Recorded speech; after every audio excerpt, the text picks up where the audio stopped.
Hola, ¿qué tal? Buenos días. El día de hoy vamos a aprender a cómo prender una fogata.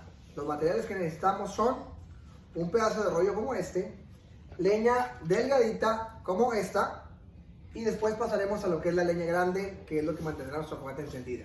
También vamos a necesitar un poquito de aceite de cocina, no importa la marca, simplemente que sea aceite.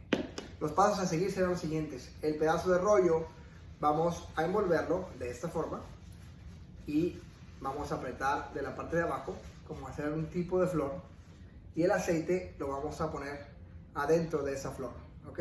Asegúrense de echar un poquito adentro y también un poquito en la parte de afuera.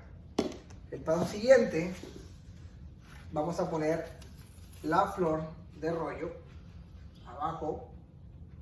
Vamos a rodearlo, no sé si alcanzan a ver en la cámara, pero vamos a rodearlo un poquito con la leña delgada, de esta manera. Ahorita lo mostraremos de mejor manera.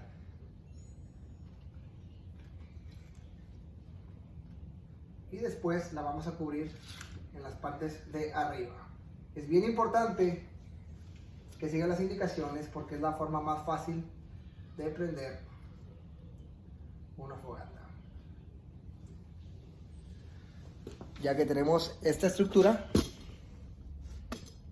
entonces pasaremos a hacer lo mismo con la parte de la leña más gruesa. Primero ponemos una camita de esta forma. Perdón por la calidad del video.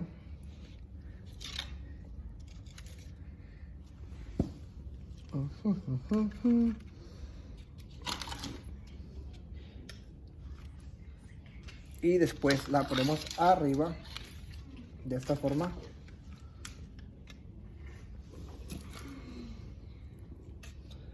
Hasta hacer la forma de una fogata tradicional. Después de esto, obviamente con el encendedor prendemos por abajo y nuestra fogata va a estar encendida.